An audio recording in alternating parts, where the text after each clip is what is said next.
Welcome to day 3 at the Naviscan booth here at RSNA 2011. We had a busy day with lots of luminaries in our booth, including Dr. Jim Rogers from the Swedish Cancer Institute discussing the results of his study, as well as our newest site, UT Southwestern, with Dr. Phil Evans and Dr. Neil Rofsky, as well as Dr.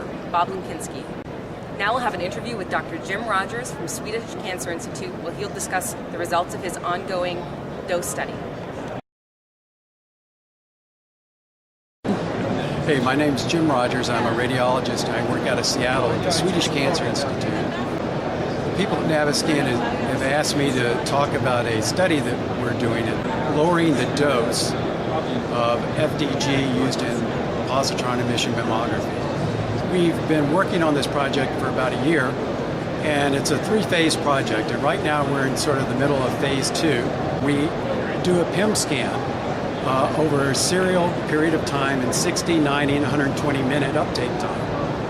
And we've evaluated 5 millicurie dose in multiple sets of women with different types of cancer. And now we've moved down to doing 2.5 millicurie doses in multiple women with different types of cancer. And we're analyzing those images to see if there's any difference between those ability to detect the tumor in those women with low dose versus our standard high dose.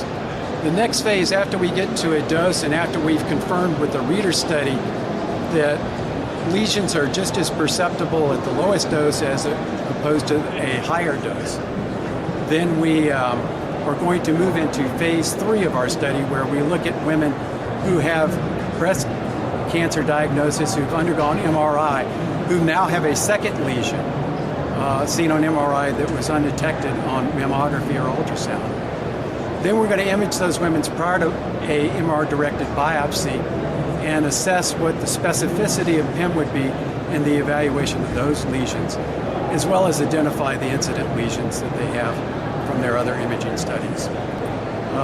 Let's say that we're strongly encouraged that we can significantly lower the dose. And we would not have moved to our current 2.5 millicurie dose if we thought that the 5 millicurie dose was the limit that we could go.